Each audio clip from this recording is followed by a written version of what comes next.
हूं, एक छोटी सी आपको मिसाल दे रहा हूं कि किस तरह इन्होंने अहादीस में रद्द-बदल किया और उम्मत को कंफ्यूज किया। ये शायद मैंने पिछले साल पढ़ा था कि नहीं पढ़ा था, कि मशहूर है अहले सुन्नत में एक हदीस, असहाबी कन नुजूम बिअय्युहुम इक्तदैतुम अहतदैतुम, मेरे सहाबा सितारों की मानद है। बिअय्युहुम इक्तदैतुम अहतदैतुम, जिसके पीछे भी जाओगे तुम्हें क्या मिलेगी? हिदायत मिलेगी। और क्या कहा कि अली माल हक वल हक मा अली, अली हक के साथ है, हक किसके साथ है? अली के साथ है। देखिए, एक होती है थ्योरी, एक होता है प्रैक्टिकल। अब मैं कहूं कि हक थ्योरी है, आप कहेंगे मौलाना हक का कोई जिस्म है, हक को मुझे प्रैक्टिकल करके दिखाइए।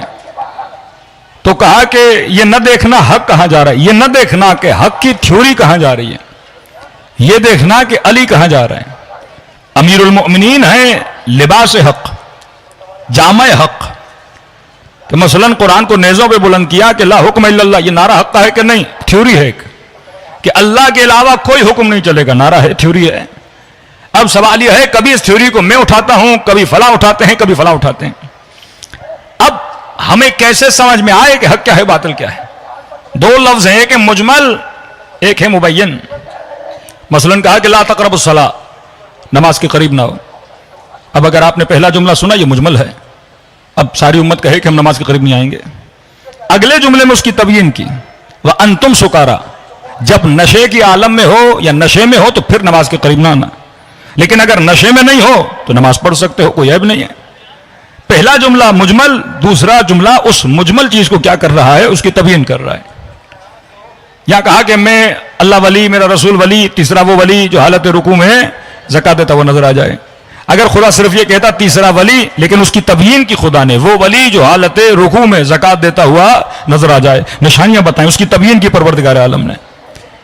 अब ये जो हदीस है कि असहाबी कन नुजूम बिअय्युहुम इक्तदैतुम अहतदैतुम, मेरे सारे के सारे सहाबा क्या है? सितारे की मानद है, जिसके भी पीछे चलो तुम्हें क्या मिलेगी?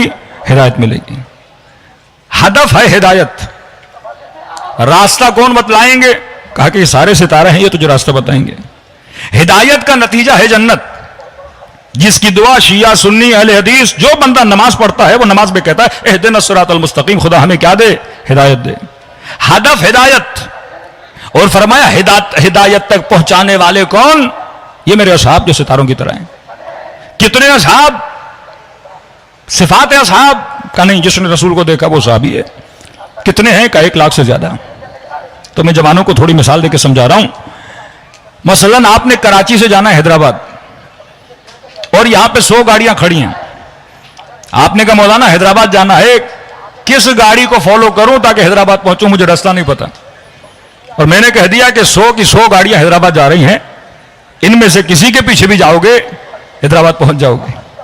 लेकिन जब आप गाड़ी के पीछे चले तो एक गाड़ी कोयटा चली गई, एक गाड़ी तफ्तान चली गई, एक गाड़ी कसूर चली गई, एक गाड़ी लाहौर चली गई। गाड़ी का मकसद था मुझे क्या दे? हिदायत दे। कंट्रोडक्शन देखिए, क्या सारे के सारे असहाब के पीछे चलोगे तुझे क्या मिलेगी? हिदायत मिलेगी। अब आ जाते हैं जंगे जमल में। ये गाड़ियां आपस में टकरा रही हैं, एक बंदा दूसरे बंदे को कत्ल कर रहा है, एक मोमिन दूसरे मोमिन के मुकाबले में आ रहा है। कभी जनाब अम्मार शहीद हो रहे हैं, कभी जनाब तलहा जुबैर मारे जा रहे हैं। अब हदफ यह था कि मुझे हिदायत मिले, और हिदायत तभी मिलेगी, ये सारे के सारे हिदायत के सितारे मनारे तब बनेंगे जब सारे के सारे एक रास्ते पर चले, ना कि एक दूसरे के मुकाबले में हों। मैंने जन्नत तक जाना है, मैंने हिदायत का रास्ता लेना है। ये गाड़ियां जब एक ही पाथ और एक ही रास्ते पे चलेंगी, जिसका नाम रखा इहदिनस सिरातल मुस्तकीम, ये वो रास्ता है जो सीधा है। पूछा गया सीधे रास्ते का मतलब यह है, सीधे रास्ते का मतलब यह है कि इसमें एविजाज नहीं है, इसमें टेढ़ापन नहीं है। अब रद्द बदल कहां हुआ? खयानत कहां हुई? अहादीस में। असल हदीस क्या थी? अगर रसूल खुदा एक हदीस बता रहे हैं, मैंने प्रैक्टिकल भी देखना है कि वाकईन ये प्रैक्टिकल पॉसिबल है कि नहीं है। अगर कह रहे हैं कि मेरे अहले बैत हर तरह के रिजिस से दूर हैं, तो क्या हम शिया सिर्फ ये पढ़ते रहें या अहले बैत की जिंदगी में भी देखें हर तरह के रिजिस से दूर हैं कि नहीं है? हदीस या कुरान की आयत जब तक प्रैक्टिकल नहीं होती, तब तक उसकी तस्दीक नहीं होती। अब कह दिया किसी ने कि रसूल की हदीस है, लेकिन जब हम अमल में जाते हैं तो एक दूसरे के मुकाबले में खड़े हैं।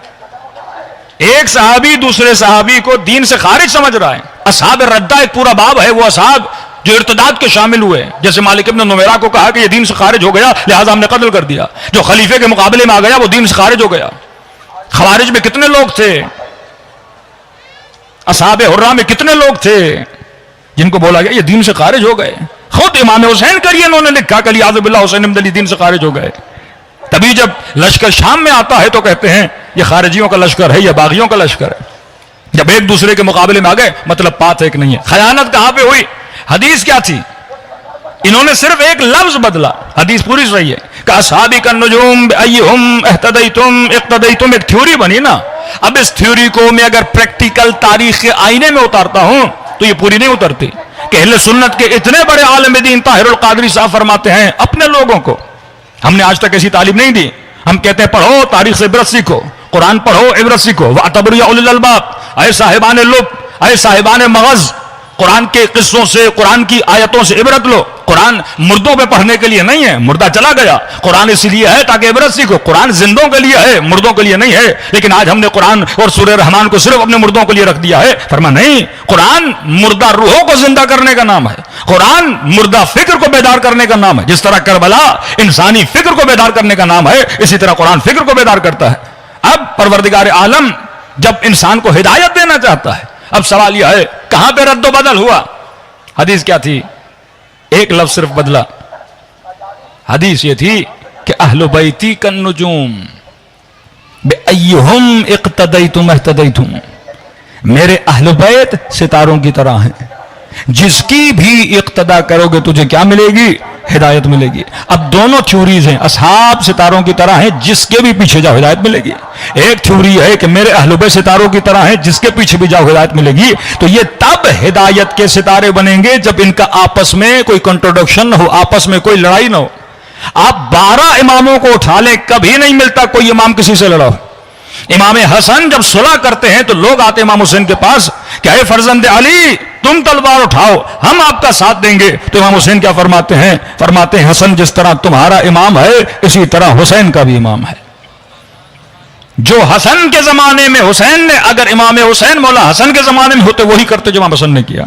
इमाम हुसैन ने जो किया अगर इमाम हसन होते तो वही काम करते जो इमाम हुसैन ने किया। तभी फरमाया अव्वलुना मोहम्मद औसतुना मोहम्मद आखिरुना मोहम्मद बल कुल्लुना मोहम्मद, कि हम सारे के सारे क्या हैं? मोहम्मद हैं। कभी भी अहले बैत के अफआल में आपको कॉन्ट्रोडिक्शन नजर नहीं आता, कभी भी इख्तिलाफ नजर नहीं आता। तो मैं उसके पीछे लगूं ना, अगर 12 के पीछे लगूं तो 12 की फिक़ा एक हो, 12 का अखलाक एक हो, 12 की रविश एक हो, 12 की आपस में मोहब्बत एक हो। लेकिन दूसरी तरफ जाते हैं एक बंदा दूसरे बंदे को कत्ल कर रहा है, तो सिर्फ अहले बैत अलैहिस्सलातु वस्सलाम से दूर करने के लिए फरमाया अफराद में जब कंफ्यूजन का शिकार हो जाओ तो मेरी आल को देखना, अली को देखना, अली की आल को देखना, कहां खड़े हैं तुम भी वहीं खड़े हो जाना। और फरमाया जब अहादीस में रद्दो बदल देखो, मैं तुम्हारे दरमियान कुरान छोड़े जा रहा हूं। कोई भी हदीस पढ़ो फौरन उसे कुरान के उसूल से मिलाओ, अगर कुरान से टकराती है तो इस हदीस की कोई वैल्यू नहीं है। सलवात पढ़े मोहम्मद वाले मोहम्मद पर।